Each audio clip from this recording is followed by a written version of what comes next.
We're going to be talking about quantum healing. Our guest today on the Heal and Learn channel is Grant Kruhly. He's based in Thailand at the moment, and he has a beautiful view. Maybe he's going to show you the beautiful palm trees around. But today we're going to be speaking about how he manages to heal people from a distance using quantum consciousness. He's been a scholar in this field for more than 53 years. His knowledge is in the range of all the famous people that you know, such as Dr. Joe Dispenza, Dr. Ted Morter, Nassim Haramein, and others that I haven't heard myself, but I'm very curious. Welcome, Grant. Thank you so much. Nice to be here. Thank you very much. Grant, yes, tell us a bit about your story. You're Canadian. How did you end up where you are in Thailand? Why are you there?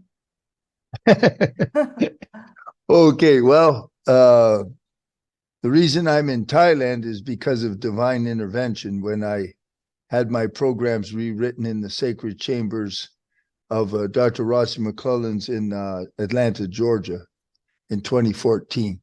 So it's a long story. I have all kinds of, if you look at my bio on my website, I got all kinds of titles and all kinds of degrees and everything else. But I never had any success financially whatsoever, and lived in a state of rage for way over 20 years, maybe 30 years. And eventually my pathway brought me in as I became a licensed doctor after many years as a martial specialist. I carry 3 samurai lineages on my shoulders. So I used to teach the military, and that's my first profession. Then what happened was I got introduced. I had always been with the divine, but I got introduced in a solid way in Georgia, first to Tibet and then through India. And then I met the great master of quantum field and cognitive dissonance, the mind, Dr. Larry Habursky, in Georgia. So I was studying and being treated by Dr. Habursky for 8 years. And then during that time, I was already a doc. I had about 50,000 hours on the mats as a professional martial artist. And then I was learning Tibetan Reiki, got introduced to Padmasambhava of Tibet. That led me to Shriyama Bhagavan of Oneness. And then when I went through the sacred chamber process, my program, and I can explain what programs are and everything, that was rewritten. And within a matter of a few months, I left North America, moved to Thailand, never had any idea of living in Thailand, moved to Thailand, and now I live a angelic life, very wealthy life, happy life. Got divorced, have a beautiful lady in my life, and I treat clients all over the entire world for anything from cancer to business concerns to broken heart. Doesn't make any difference what it is, because I use the quantum field. I have the empowerments to do that, and I have the science to be able to handle that with surgical precision. So I do that every day, 7 days a week. That's fascinating. All right. I have a lot of questions. Okay. I heard a few things that I haven't really heard. I have a vague idea, but what is the sacred chamber? Sacred chambers is a specific process that was initiated by the divine around the world, where certain people who are have that kind of empowerment or that kind of relationship with the divine can host the sacred chambers in their homes. So sacred chambers at that time is 3 rooms. And in the first room is preparation. Second room is where you go in and if you're sick, if you're upset, if you have issues, that's where you explain that to the divine. Then you go into the 3rd chamber, and in the 3rd chamber, the bond and the connection is made with the divine, and you receive grace. So the rooms are like portals where you can talk to God, because God is sitting right in front of you. It's not out in the sky somewhere. They're just right there. They're always right there, but most people don't know that, especially in the West. They think God is out somewhere in some exalted place. And so this is a situation where you can go right in and just talk like I'm sitting talking to you. And then they handle everything for you. And you receive the miracles, and the situation is changed. And who designs these sacred chambers? The divine. The people have a particular level of consciousness and a particular bond that's very strong with the divine. So they act as the conduit. And then the rooms are just conditioned and designated for that purpose. And then you don't have to do, the host doesn't have to do anything. You just walk in, and the audience chamber is already arranged. I see. And it's for specific. So if you, wherever you are, if you Google sacred chamber process, there's a very good likelihood that someone is hosting sacred chambers there. Sacred chambers is always free. It's not a business. And you just go there to receive grace. So I used to attend those once a week, twice a week. And then I was receiving Deeksha, every day, all the time. Deeksha alters the brain. So when the brain is altered, so this has been studied by functional brain scans at the University of Pennsylvania. When you receive a Deeksha, it means you're getting a direct blessing where the divine gives you a energetic transfer into your brain. And at that time, it lights up the frontal cortex, especially the left prefrontal cortex, like a Roman torch. And it starts to go through the parietal lobes and disassemble areas in the brain that are responsible for things like fear, worry, anxiety, stress. They just start to become disassembled. The purpose of the Deeksha, the purpose of the sacred chambers is awakening, enlightenment. And in order for that to happen, the brain must be changed. You cannot enlighten a normal human brain. Absolutely impossible. And only the divine can do it. And who gives you these Deekshas? Is it also programmed in the sacred chamber to receive The it? Deeksha, like I'm a Deeksha blesser, and there are millions now. Deeksha was given to the human public in 1987 for the first time.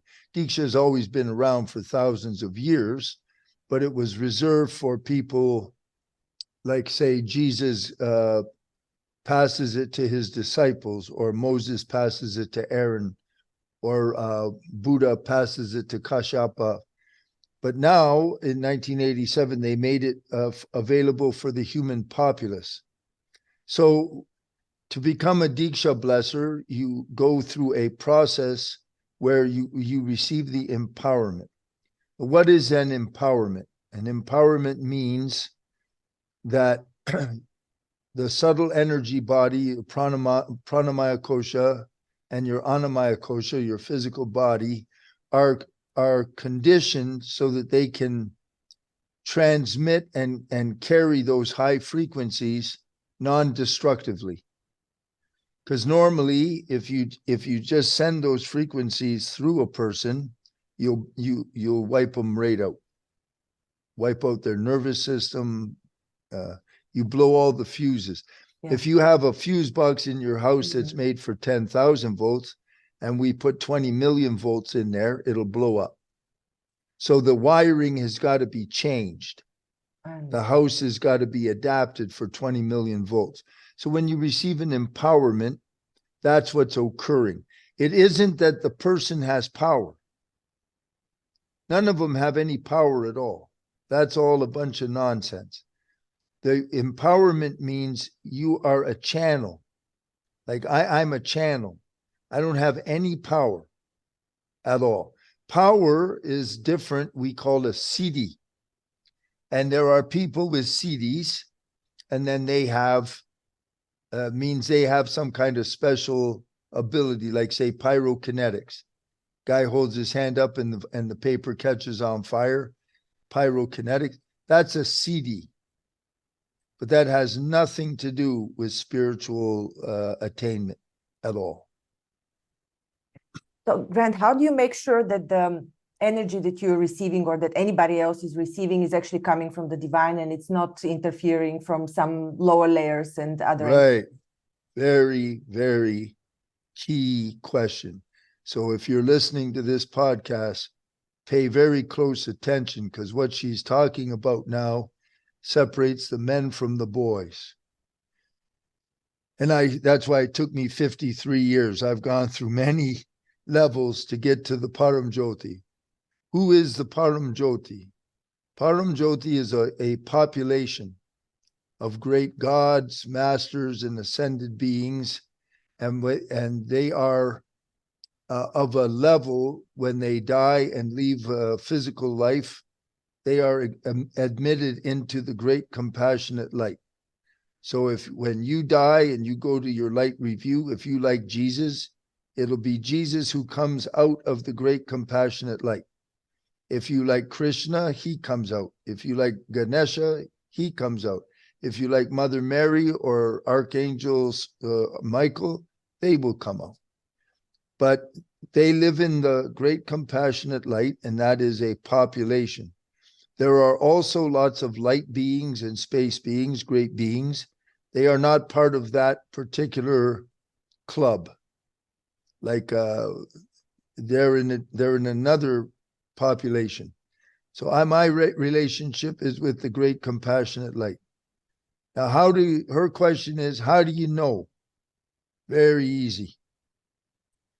The great compassionate light will provide physical miracles. What is a physical miracle? A physical miracle is something that no human mind can explain that at all. If they're channeling something lower realm or some lost entity, there's a endless number, they can't do a damn thing, nothing. So when one of my physical miracles, one of my favorites was on my altar, on a sacred night, I offered gourmet organic cinnamon roll. It's about that big. And I offer it on the altar. It's in a separate room, room's locked, it's in the upstairs in my house. I live alone. I go in there in the morning, the entire thing is gone. And it's so gone, there is not even a crumb. It's completely gone. That's a physical miracle. Or they'll do everything and anything. Or someone has a cancer and they do the prayer and the next day the cancer is completely gone. Or they take a picture of a Sri Muti. So Sri Muti is a little picture.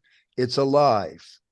So only the Sri Great Compassion Light can step out of that little photograph, give you a hug, and go back into the picture. Now that stuff happens every day, all day, for thousands and thousands and thousands of people. That's how you know. The other things are nothing. Nothing. What if there's a high-ranking demonic forces? I mean, there are some claims that actually Reiki energy was imparted on humanity by a high-ranking force of this type. What do you think of that? Very dangerous. And what she's bringing up a lot of good stuff. So I want you to think of all of the universe, or all that there is. Here's the populations. You have UI. which is we call universal intelligence. So let's say call that like a big gigantic Pacific Ocean. Okay. Now inside the Pacific Ocean, there's a big population, and we call that the great compassionate light. Unbelievably powerful, but not all powerful. Not a creation God. There is no creation God. And then you have the Akashic Records. Akashic Records is a giant being. It's like a giant supercomputer, and it's the accountant. Even if a Planckian spherical unit moves, does anything, everything and anything is recorded by the Akashic Records. And there's no judgment involved at all. And the Akashic Records is just balancing books. Okay? But it records everything, and it has tremendous power. So universal intelligence, inside that is the Akashic Records and the great compassion light. And over here is the dark side. And the dark side is very powerful too. You can see that because it's destroying the entire world right now.